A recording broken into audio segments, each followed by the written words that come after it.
সুলতান মাহমুদ গজনবী রহমাতুল্লাহি আলাইহি, এই সুলতান মাহমুদ গজনবীর একজন গোলাম ছিল। সুলতান মাহমুদ গজনবী রহমাতুল্লাহি আলাইহি প্রসিদ্ধ একজন বাদশাহ।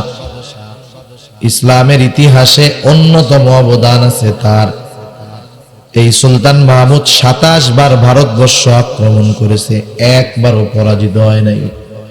এই সুলতান মাহমুদের সাথে সফর সঙ্গী হিসাবে একটা লোক ছিল, তার নাম ছিল আয়াজ। আয়াজ ছিল আফ্রিকান কালো নিগ্রো গোলামের ঘরের গোলাম। ওর বংশধর এই সব গোলাম। ও গোলাম, ওর বাবা গোলাম, ওর দাদা গোলাম। দেখতেও কালো, সুন্দর লাগে না, কুশ্রী। কিন্তু সুলতান মাহমুদ সব সময় আয়াজকে সাথে সাথে নিয়ে চলে। বড় বড় দেশের মানুষ তার সাথে দেখা করতে আসে, সেখানেও আয়াজ। বহির্বিশ্বে সফরে যায় সুলতান মাহমুদ, সেখানেও আয়াজ। সব সময় সুলতান মাহমুদ কাছে কাছে রাখে। সফরে তো কাছে তাকেই রাখা হয় যার প্রতি বিশ্বাস আছে বেশি, ঠিক কিনা বলেন? এবার রাজ দরবারের মন্ত্রী, উজির, নাজির, সেনাপতি সবাই বলে, বাদশার কি মাথা খারাপ নাকি?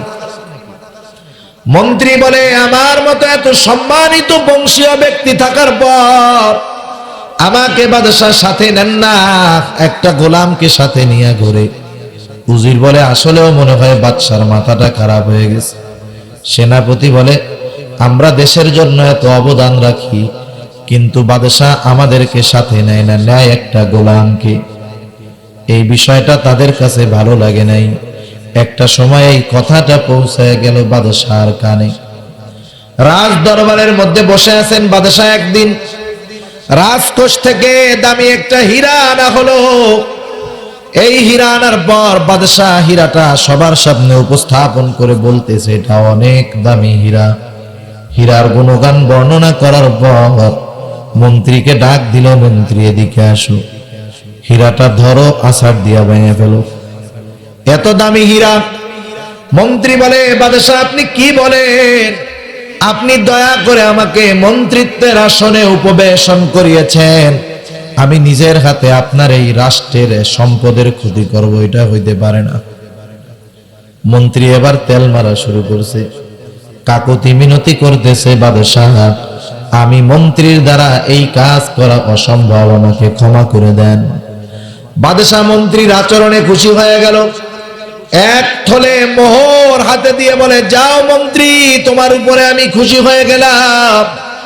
মন্ত্রী মোহরের থলে হাতে নিয়া মিট মিট করে হাসে, আইসা হাসতে হাসতে নিজের জায়গায় গিয়া বসছে। এবার ডাক দেওয়া হলো উজিরকে। উজিরকে বাদশাহ বলতেছে, হীরাটা ভেঙে ফেলো। আপনারা কি বলেন?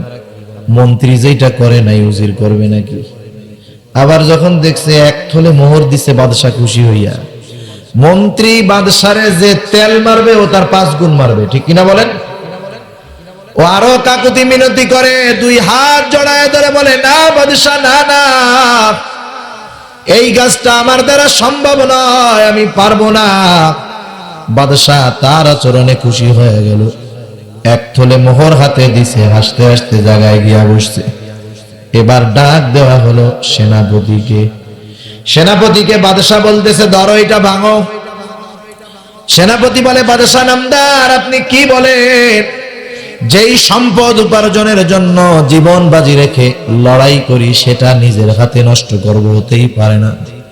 আমার জীবন চলে যায় যাক, তবু আমি এই সম্পদ নষ্ট করতে পারবো না। বাদশাহ খুশি হয়ে গেল সেনাপতির উপর, এক থলে মোহর দিয়ে দিছে। আনন্দে সেনাপতি যায় নিজের চেয়ারে বসছে। এবার পাশে দাঁড়ানো সেই কালা গোলাম আয়াজ। বাদশাহ এবার আয়াজকে ডাক দিয়ে বলে, ও আয়াজ, হীরাটা নাও, আছাড় দিয়া ভেঙে ফেলো। সুলতান মাহমুদ বলার সাথে সাথে আছাড় দিয়া ভেঙে ফেলছে। দাঁড়ায় গেছে মন্ত্রী, বলে, বাদশাহ আদেশ করেন, কল্লাটা ফালা দে।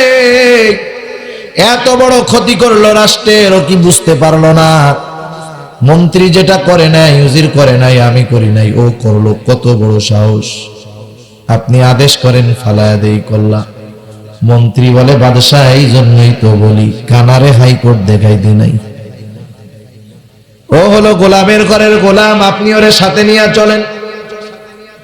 বান্দরে মাথায় ওঠার সুযোগ দিতে হয় না, আপনি লাই দেওয়ার কারণে আজকে এই অবস্থা। সুলতান মাহমুদ বলে, থামো, তোমাদেরকে ভাঙতে বলেছি, তোমরা না ভাঙার যেমন কারণ আছে, ওরও তো ভাঙার কারণ আছে। আগে ওর কাছ থেকে শুনে নেই কি বলে। এবার বাদশা বলতেছে, আয়াজ, যেই কাজটা মন্ত্রী করে নাই, উজির করে নাই, সেনাপতি করে নাই, তুমি করলা কেন? আয়াজ বলে, ও বাদশাহ, আমি হলাম আপনার গোলাম, আপনি আমার মনিব। আমি গোলাম আয়াজের কাছে এইরকম একটা হীরা নয়, শত শত হীরার চাইতে আমার মনিব সুলতান মাহমুদের একটা আদেশের দাম অনেক বেশি। ওদের কাছে হীরার দাম বেশি, এই জন্য আপনার আদেশ হওয়ার পরেও হীরা ভাঙে নাই, আপনি আদেশ করার পরেও ভাঙে নাই। কিন্তু আমার কাছে হীরার কোনো দাম নাই, আপনি মনিবের আদেশের দাম বেশি, কারণ আমি হলাম আপনার গোলাম। চিন্তা করেন, দুনিয়ার একজন গোলাম তার গোলামির জন্য যদি বন্ধু হতে পারে, কোনরূপ ভাবে কোন মানুষ যদি আল্লাহর গোলামি যথাযথভাবে করে, ওই মানুষটা আর আল্লাহর গোলাম থাকে না, আল্লাহ তাআলা তাকে তার বন্ধু বানায় নেয়।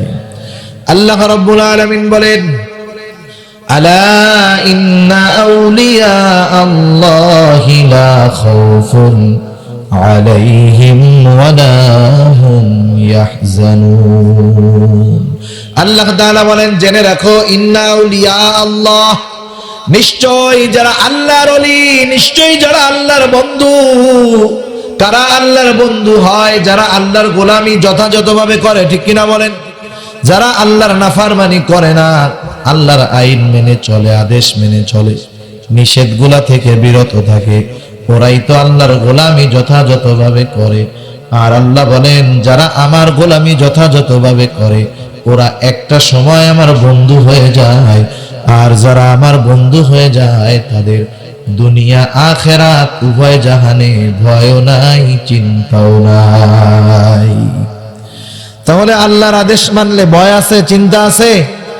আর আল্লাহর আইনের মধ্যেই শান্তি, দ্বীনের মধ্যেই শান্তি, ঠিক কিনা বলেন? আজকে গোটা দুনিয়ার মানুষ অশান্তির মধ্যে আছে, শান্তি নাই, সুখ আছে, আরামের আসবাব আছে, কিন্তু অন্তরে শান্তি নাই, ঠিক কিনা বলেন? কত মানুষ আছে, আগের মানুষ কত কষ্টের মধ্যে, কত পরিশ্রমের পরে কুড়ে ঘরের মধ্যে পান্তা ভাত খাইয়াও আরামে ঘুমাইতো, টেনশন ছিল না। এখন কত মানুষ আছে এসি রুমের মধ্যে ঘুমের ট্যাবলেট খাওয়ার পরেও ঘুম আসে না, আছে না নাই? তাহলে আরামের যে আসবাব, এগুলা মূলত শান্তি দিতে পারে না। আবার কিছু মানুষ আছে গরমের দিন ঘরের মধ্যে কারেন্টও নেই, ফ্যান তো বহুত দূর, গরমের মধ্যে কষ্ট করে পরিশ্রম করে আইসা পান্তা ভাত খাইয়া এমন ঘুমায়, ফজরের সময় ডাইকা উঠানোই কষ্টকর, ঠিক কিনা বলেন? তাহলে শান্তি আর সুখ এক জিনিস। সুখ টাকা পয়সা হলে পাওয়া যায়, সুখ প্রযুক্তির কারণে পাওয়া যায়, সহজ সুবিধা প্রযুক্তি টাকা পয়সার কারণে পাওয়া যায়, কিন্তু শান্তি ইসলাম এবং দ্বীন মানা ছাড়া পাওয়া যায় না। আপনি অন্তরের শান্তি যদি না থাকে, কি হবে টাকা পয়সা দিয়ে, ঠিক কিনা বলেন? অনেক টাকার মালিক, টাকার অভাব নাই, লন্ডনেও বাড়ি, সিলেট শহরেও বাড়ি, গ্রামেও বাড়ি, জমি জাতির অভাব নাই, ব্যাংক ব্যালেন্সের অভাব নাই, স্বর্ণ অলংকারের অভাব নাই, কিন্তু একটা সন্তান, সেই সন্তানটা হলো বাবা খোর। বলেন তো এই পরিবারে শান্তি আছে নাকি? সব কিছু ঠিক আছে, সন্তানও ভালো, স্ত্রীর পরকীয়ার সম্পর্ক আছে, বলেন তো এই পরিবারে শান্তি আছে নাকি? তাহলে শান্তি সম্পদের মধ্যে নাই, শান্তি হলো দ্বীনের মধ্যে, শান্তি হলো ইসলামের মধ্যে। সেজন্য আমরা যদি আমাদের গোটা জীবনকে ইসলামের আলোয় আলোকিত করতে পারি, তাহলে প্রত্যেকটা মানুষ শান্তির দেখা পাবে, ঠিক কিনা বলেন? সেজন্য ইসলাম শুধু নামাজ, রোজা, হজ, যাকাতের নাম না। আমরা তো মনে করি ইসলাম হলো 5 ওয়াক্ত নামাজ পড়া, রোজা রাখা, হজ করা, যাকাত দেওয়া, এগুলা ইসলামের ভিত্তি, ঠিক আছে, কিন্তু সবগুলাই যে এগুলা ইসলামের সব কিছুই যে এগুলা, বিষয়টা এমন না। ভিত্তি যেমন আছে, একটা গাছের শেকড় যেমন আছে, এই গাছের ডালপালাও তো আছে নাকি? ইসলাম এমন পূর্ণাঙ্গ এক জীবন ব্যবস্থা, ইসলামের ভিত্তি হলো এইগুলা, কিন্তু আরো তো ডালপালা আছে ইসলামের। সেই জন্য ইসলাম শুধু নামাজ রোজা হজ যাকাতের নাম নয়, ইসলাম তো ব্যক্তিগত জীবনেও আছে, ইসলাম তো পারিবারিক জীবনে আছে, ইসলাম সামাজিক জীবনে আছে, ইসলাম রাজনৈতিক জীবনে আছে, ইসলাম অর্থনৈতিক জীবনে আছে, ইসলাম ব্যবসায়িক জীবনে আছে, কর্মক্ষেত্রে আছে। প্রত্যেকটা জায়গায়, জন্ম থেকে মৃত্যু পর্যন্ত প্রত্যেকটা জায়গায় ইসলামের নীতিমালা রয়েছে।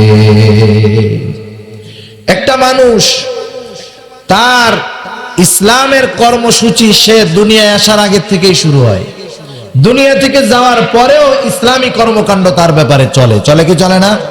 একটা মানুষ যখন মারা যায়, তার সন্তান মা বাবার কাছে, আল্লাহর কাছে তার মা বাবার জন্য দোয়া করে কি করে না? চিন্তা করেন, মারা যাওয়ার পরেও ওই ব্যক্তির জন্য ইসলামের কিছু নীতিমালা কর্ম আছে। সেজন্য ইসলাম হলো গোটা জীবন ব্যবস্থা, ইসলামের আলোয় আলোকিত করা, এটাই হলো পূর্ণাঙ্গ ইসলামের মধ্যে ঢুকে যাওয়া। সেজন্য আল্লাহ রব্বুল আলামিন আমাদেরকে জানায় দেন, আল্লাহ বলেন, ইয়া আইয়ুহাল্লাযীনা আমানু দুখুলু ফিস-সিলমি কাফা ওয়ালা তাত্তাবিউ খুতুওয়াতিশ শাইতান ইন্নাহু লাকুম আদুউম মুবিন।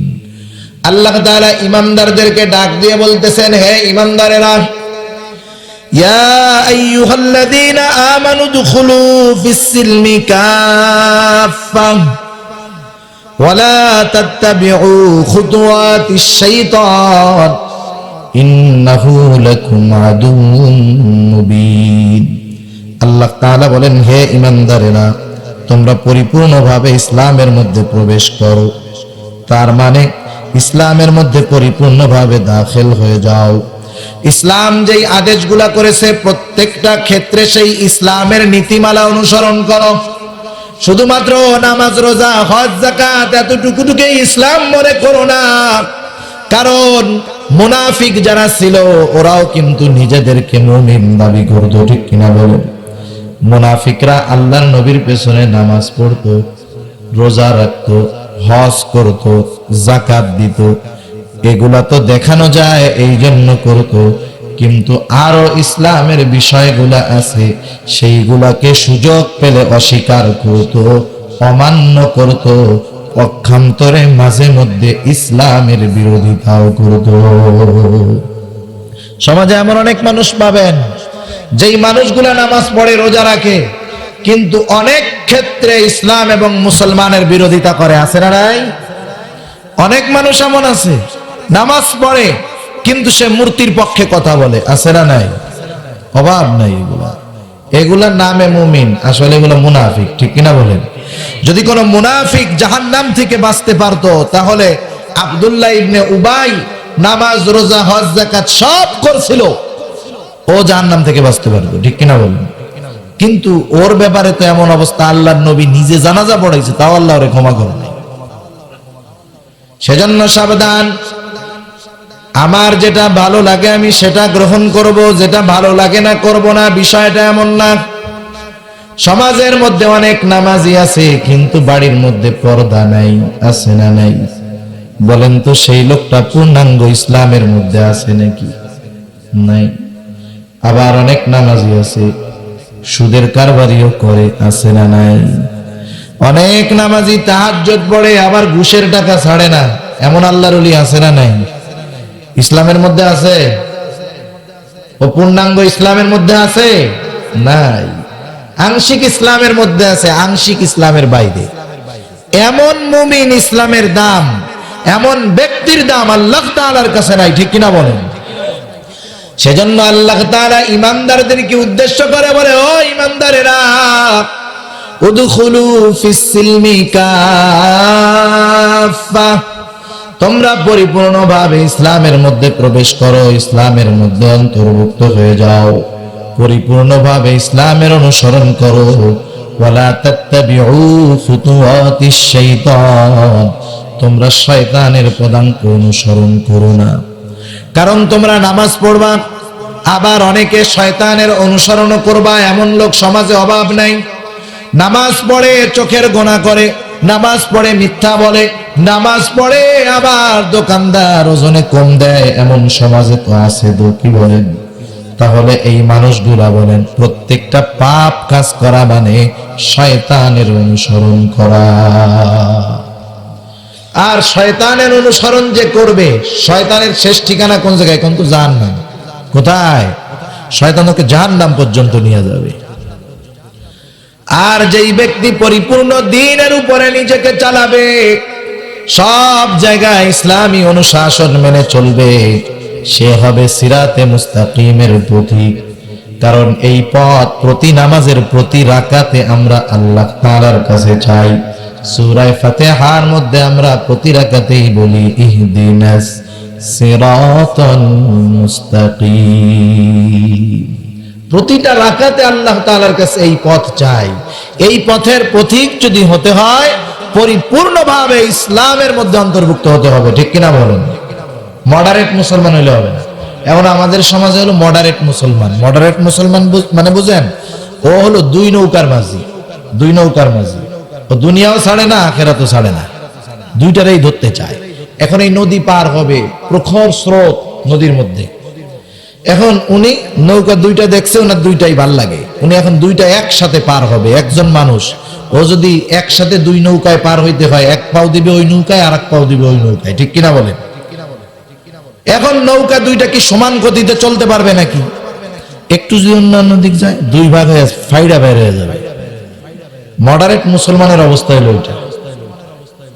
ও দুই নৌকাই চায়, ও দুনিয়াও চায়, আখিরাতও চায়, ছাড়তে চায় না। অথচ আল্লাহ বলেন তুই খালি আখিরাত ধর, দুনিয়াও আমি আল্লাহ তোকে দিয়ে দিব। সুবহানাল্লাহ। আল্লাহ তাআলা বলেন মান কানা ইউরিদুল আখিরাতি নাজিদ লাহু ফি হারসিহি ওয়া মান কানা ইউরিদু হারসাদ দুনিয়া নুতিহি মিনহা ওয়া মা লাহু ফিল আখিরাতি মিন নাসিব। আল্লাহ তাআলা বলেন মান কানা, যে ব্যক্তি আমি আল্লাহ তাআলার কাছে চাই, মান কানা ইউরিদু হারসাল আখিরাহ, যে আখিরাতের ফসল চায়। আখিরাতের ফসল হলো আল্লাহ তাআলার সন্তুষ্টি, আখিরাতের ফসল হলো জান্নাত। ঠিক কিনা বলেন? যে নিজেকে আখিরাতের ফসল দাবিদার হিসাবে সাব্যস্ত করতে পারে, আল্লাহ তাআলার কাছে পানা চায়, আল্লাহ তাআলার কাছে জান্নাত চায় এবং দুনিয়ার মধ্যে জান্নাত পাওয়ার মতো কর্মকাণ্ড করে, তার জীবনটা হয় আখিরাতমুখী। সে সর্বদাই চিন্তা করে যে আমার দুনিয়ার মধ্যে এমন কোন কাজ করা যাবে না যেই কাজ করলে আল্লাহ বেজার হয়। আল্লাহ তাআলার কাছে বেশি বেশি আখিরাতের ফসল চায়। আল্লাহ তাআলা বলেন আমি আল্লাহ তাআলা তাকে তো আখিরাতের ফসল দিব, নাজিদ লাহু ফি হারসি, বরং আমি আল্লাহ তার আখিরাতের ফসলের মধ্যে অতিরিক্ত আমি তাকে দান করব। আল্লাহ বলেন নাজিদ লাহু ফি হারসি, আমি তার ফসলের মধ্যে বেশি দিব। মুফাসসিরিনে কেরাম বলেন কি বেশি দিবে? আল্লাহ বলেন কি বেশি দিবে? মুফাসসিরিনে কেরাম বলেন আল্লাহ তাআলা যেটা বেশি দিতে চাইছেন সেটার নাম হলো দুনিয়া। সুবহানাল্লাহ। আল্লাহ তাআলার কাছে দুনিয়ার অনেক দাম নাই। হাদিসে কুদসির ভিতরে আল্লাহর নবী বলেন, আল্লাহ তাআলা বলেছেন আল্লাহর কাছে যদি এই দুনিয়ার দাম একটা মরা মাছির পাখনার সমান হইতো, তাহলে গোটা দুনিয়ার কাফেররা পান করার জন্য এক ফোঁটা পানিও পাইতো না। কিন্তু কাফেররা তো দুনিয়া অনেক ভালো আছে, তাই না? আমরা এই ভালো দেখা মনে করি যে কত কিছু। আল্লাহ বলেন আমি যদি মুমিনের ঈমান হারা হয়ে যাওয়ার আশঙ্কা না করতাম, কাফেরদের বাড়ির সিঁড়িগুলা স্বর্ণের বানায় দিতাম। ওদের ইটের বিল্ডিং দেখাই আমাগো মুমিনগো অবস্থা খারাপ, যে আল্লাহ সবই ওগো দিয়া দিল। আর যদি ওদের স্বর্ণের ছাদ হইতো, স্বর্ণের সিঁড়ি হইতো, তাহলে সব তো বেঈমান হয়ে যেত। ঠিক কিনা? সেজন্য যত দামি কিছু হোক, আল্লাহর কাছে কোনো দাম আছে? আল্লাহ তাআলা বলেন যেই মুমিন আখিরাতের ফসল চাবে অতিরিক্ত হিসাবে, আমি আল্লাহ তাআলা তাকে দুনিয়াও দিয়ে দিব। কিন্তু যেই লোকটা ওয়ামান কানা ইউরিদু হারসাদ দুনিয়া নুতিহি মিনহা, যে ব্যক্তি দুনিয়ার ফসল চায়, সে যতটুকু চায় আমি আল্লাহ তাকে ততটুকু দিব না। একজন চায় আমি কোটিপতি হব, সে চাইলেই হতে পারবে না, বরং আল্লাহ তাআলা তাকে যতটুকু দিবে ততটুকুই পাবে, ঠিক কিনা বলে। কিন্তু যেই মানুষটার চাহিদা হলো আকাশ চুম্বী, সে যদি অল্প পরিমাণ পায় তাহলে কিন্তু সে তৃপ্ত হতে পারবে না। কারণ ওর তখন চিন্তা থাকবে আমার সম্পদ বাড়াতে হবে, ও দুনিয়ার পিছনে আরো পরিশ্রম বাড়ায় দিবে, ঠিক কিনা বলেন। আর মুমিন ও তো চায় আখেরাত, আল্লাহ ওরে যদি দুনিয়ায় 3 বেলা পেট ভরে খাওয়ায় ও বলে আলহামদুলিল্লাহ, ঠিক কিনা। আর দুনিয়াদার আল্লাহ তাআলার কাছে যারা শুধু দুনিয়া চায়, আল্লাহ বলেন নুতিহি মিনহা, আমি আল্লাহ তাকে যতটুকু চাই ততটুকু দিব। নুতিহি মিনহা, এটা যৎ সামান্য, খুব অল্প। কিন্তু এই দুনিয়া চাইলো পরিপূর্ণ, যা চাইলো পাইলো না, দুনিয়া তো পাইলো না, লস কি হলো। আল্লাহ বলেন ওয়ামা লাহু ফিল আখিরাতি মিন নাসিব, এতটুকু দুনিয়া পাইয়া আখিরাত সে হারাইলো। আল্লাহ বলেন তার জন্য আখিরাতে কোনো কিছু নাই। সেজন্য আমরা যদি এই দুনিয়ার মোহাব্বতে ইসলামের মধ্যে পরিপূর্ণ প্রবেশ না করি, লস আমার নিজের, ঠিক কিনা বলেন। এজন্য আল্লাহ জানায় দেন, ও আমার গোলাম, শয়তানের পদাঙ্ক অনুসরণ করো না। শয়তান তোমার সামনে দুনিয়ার চাকচিক্য দেখাবে, দুনিয়াকে মজাদার দেখাবে, কিন্তু মনে রাখো এই শয়তান যদিও দুনিয়ায় তোমার সাথে বন্ধু সুলভ আচরণ করবে, আসলে কি শয়তান আমাদের বন্ধু নাকি? শয়তান সবার দুশমন, গোটা আদম জাতের দুশমন।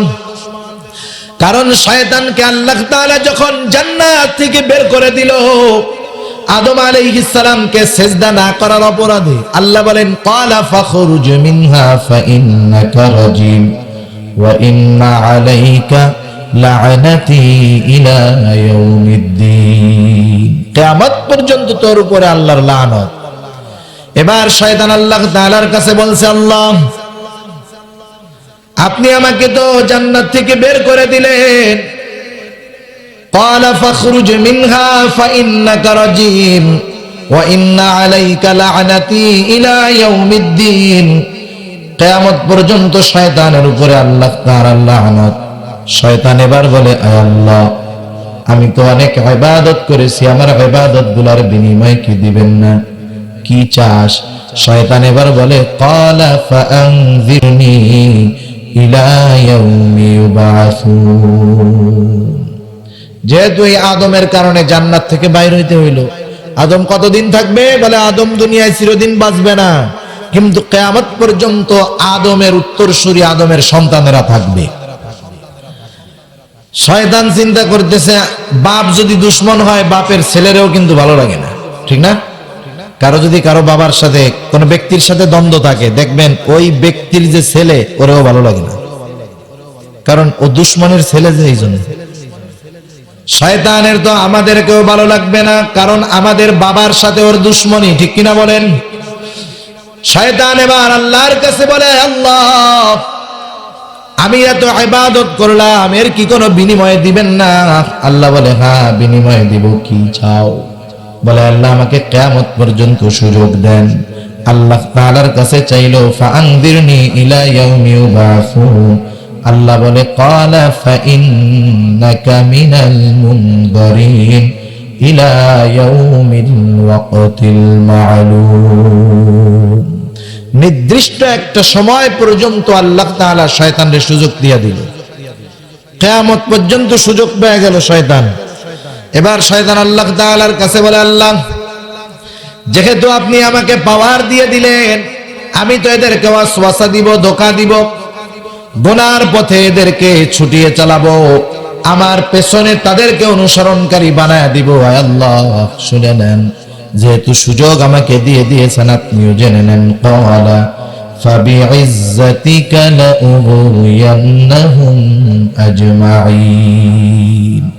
শয়তান বলে, আল্লাহ আপনার ইজ্জতের কসম, আমি এই সবগুলোকে পথভ্রষ্ট করব, পদস্খলন ঘটিয়ে জাহান্নামের দিকে নিয়ে যাব, তবে ইল্লা ইবাদাকা মিনহুমুল মুখলাসিন, তবে আপনার একনিষ্ঠ বান্দা ছাড়া, অন্য বাকি সবাইকে আমি জাহান্নামের দিকে নিয়ে যাব। একনিষ্ঠ বান্দা কারা? যারা পরিপূর্ণ ইসলামের মধ্যে আছে, ঠিক কিনা বলেন?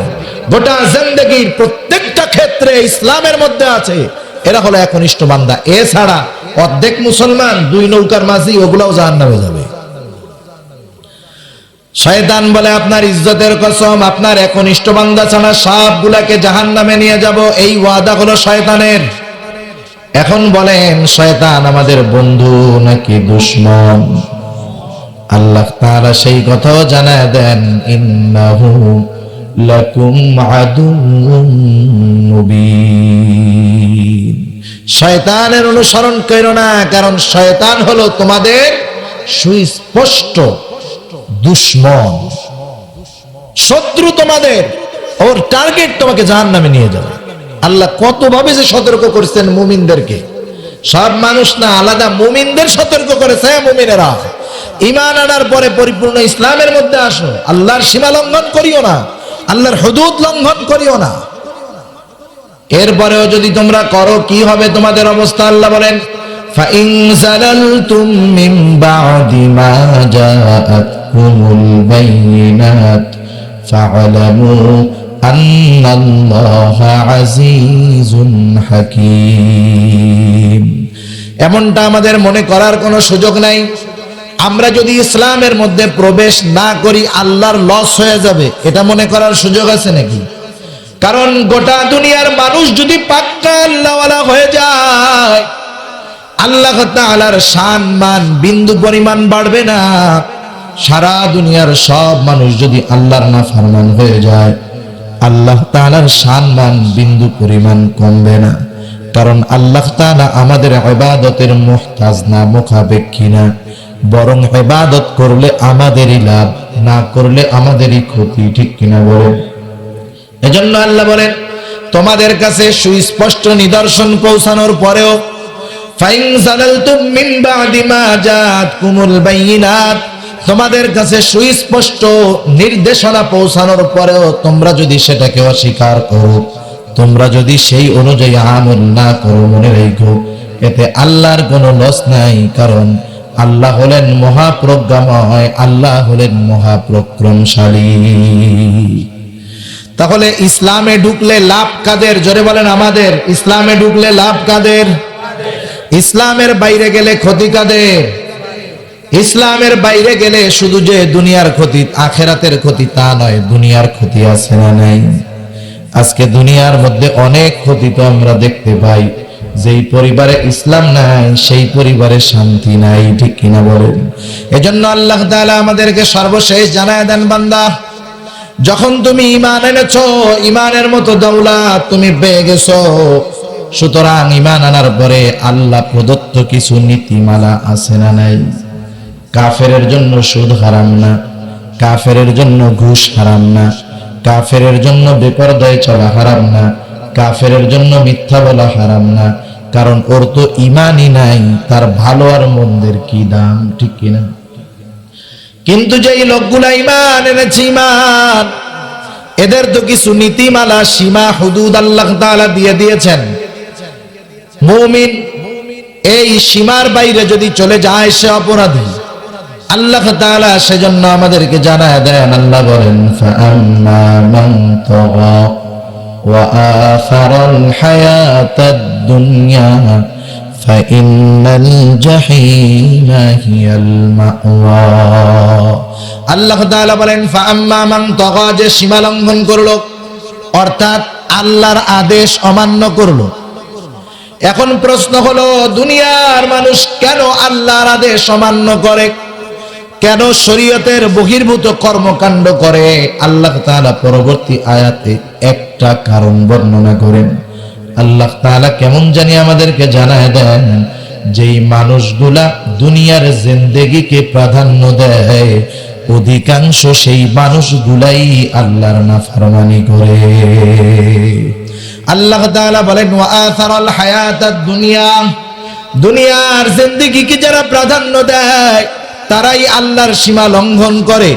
আর আল্লাহর সীমা লঙ্ঘন করে, আল্লাহর নাফরমানি করে, ইসলামের বিরুদ্ধে আচরণ করে, এদের অবস্থা কি হবে? আল্লাহ বলেন, ফাইন্নাল জাহিমা হিয়াল মাওয়া, তাদের আবাসস্থল হবে জাহান্নাম।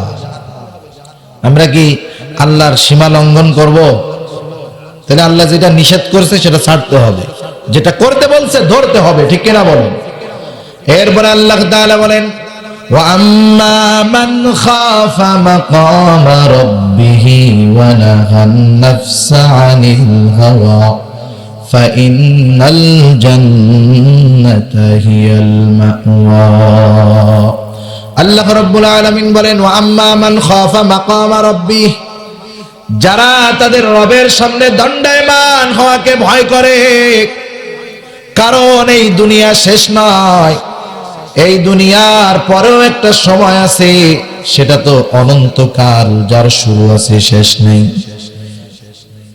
আল্লাহ রাব্বুল আলামিনের সামনে সেই কিয়ামতের কঠিন দিন আমাদেরকে দাঁড়াতে হবে, জীবনের হিসাব নিকাশ দিতে হবে।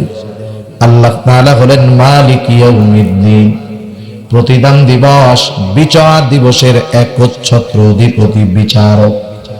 সেই দিন আল্লাহর কাঠগড়ায়, আল্লাহর আদালতে সবাইকে দাঁড়াতে হবে, কি হবে না?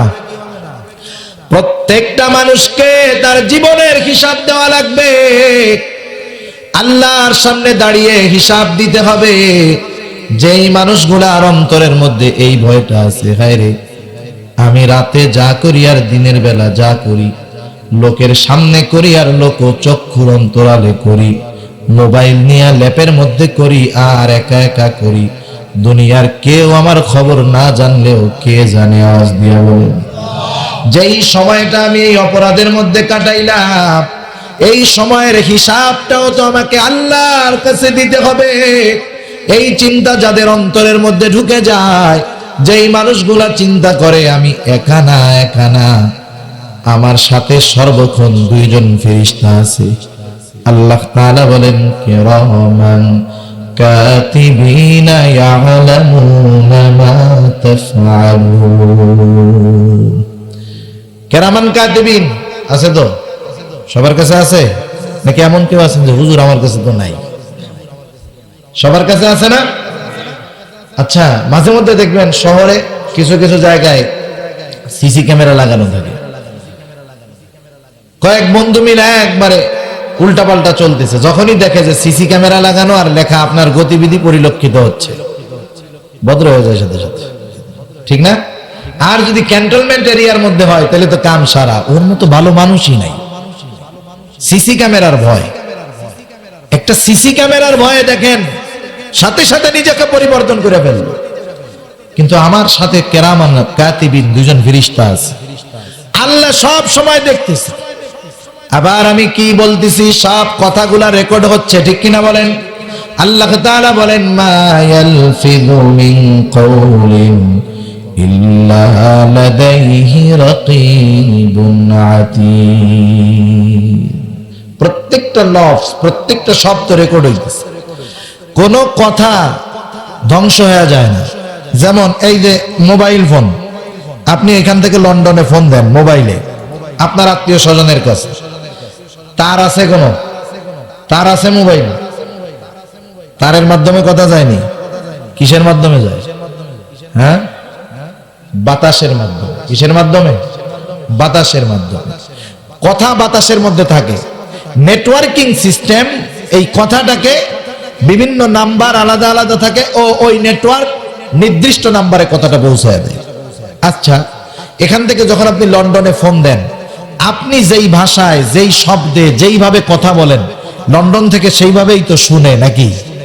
নাকি আমি এই জায়গায় বেটার মতো বলি, ওই জায়গায় মহিলার মতো শুনি? এমন হয় কোনো সময়? হয় না। দেখেন হুবহু আমার কণ্ঠটা দুনিয়ার অপর প্রান্তে স্পষ্টভাবে পৌঁছায় দিতেছে বাতাসের মাধ্যমে। সেই কথা কিন্তু বাতাসের মধ্যে আছে। কার কথা, কোন কথা, কি কথা, সবগুলাকে যদি আল্লাহ তাআলা আদেশ করেন, ও কথা মালা আব্দুল করিমের কথাগুলা সব এক জায়গায় চলে আসে। কোন কথা, কোন সময়, কার সাথে কিভাবে বলেছি, আল্লাহ তাআলা সব কিছু কিন্তু আমলনামার মধ্যেও নিয়ে আসবে। মানুষ তার সব খবরের ব্যাপারে জানবে, কথার ব্যাপারে জানবে, তার আমলনামা তার কাছে আল্লাহ তাআলা পৌঁছায় দিবে। শুধু তাই নয়, আল্লাহ তাআলা বিচারালয় কায়েম করবে, আল্লাহ তাআলা হিসাব গ্রহণ করবে। আল্লাহ বলেন, ওয়ানাদাউল মাওয়াজিনাল কিসত লিয়াউমিল কিয়ামা ফালা তুযলামু নাফসুন শাইআ ওয়া ইন কানা মিসকালা হাববাতিন মিন খারদালিন আতাইনা বিহা ওয়া কাফা বিনা হাসিবিন। আল্লাহ তাআলা বলেন, কিয়ামতের দিন আমি ইনসাফের আদালত কায়েম করব। দুনিয়ার আদালতের মধ্যে বেইনসাফি আর জুলুম, আল্লাহ তাআলা বলেন আমার আদালত হলো এমন আদালত, ফালা তুযলামু নাফসুন শাইআ, ন্যূনতম জুলুম কারো প্রতি করা হবে না।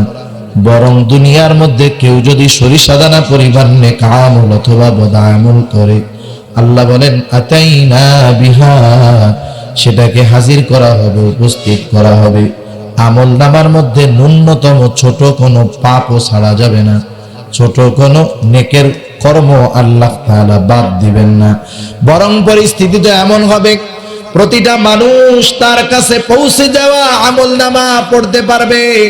যেই ভাষাই হোক না কেন সেই আমল নামা, মানুষ যেই ভাষাভাষী হোক না কেন, প্রত্যেকে সেই আমল নামা পড়ার যোগ্যতা আল্লাহ তাআলা দিয়ে দিবে।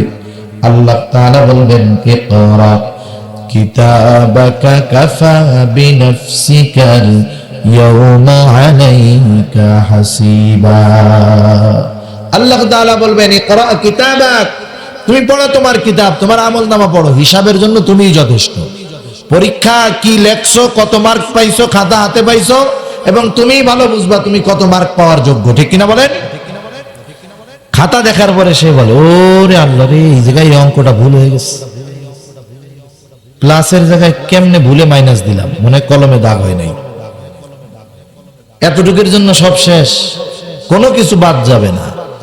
কি করেছি বালেগ হওয়ার পর থেকে মরার আগ পর্যন্ত, ক্ষুদ্র থেকে ক্ষুদ্রাতীত, বৃহৎ থেকে বৃহত্তর, সব আমলনামার মধ্যে আছে।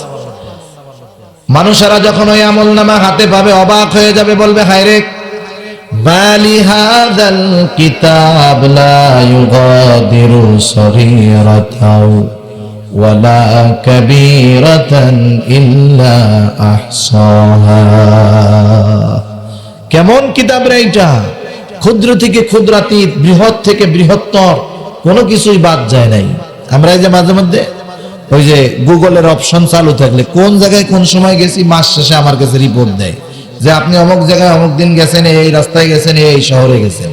মোটামুটি দেখেন দুনিয়ার একটা মোবাইল ইন্টারনেট কানেকশন ওপেন থাকলে আমার আমলনামা মাস শেষে আমার কাছে পাঠিয়ে দেয়। যে আল্লাহ এই বুদ্ধি দিছে, সে আল্লাহ সব রেকর্ড করতে পারে না? তাহলে সেই আল্লাহর সামনে দাঁড়ানোর ভয় অন্তরে রাখার দরকার আছে না নাই?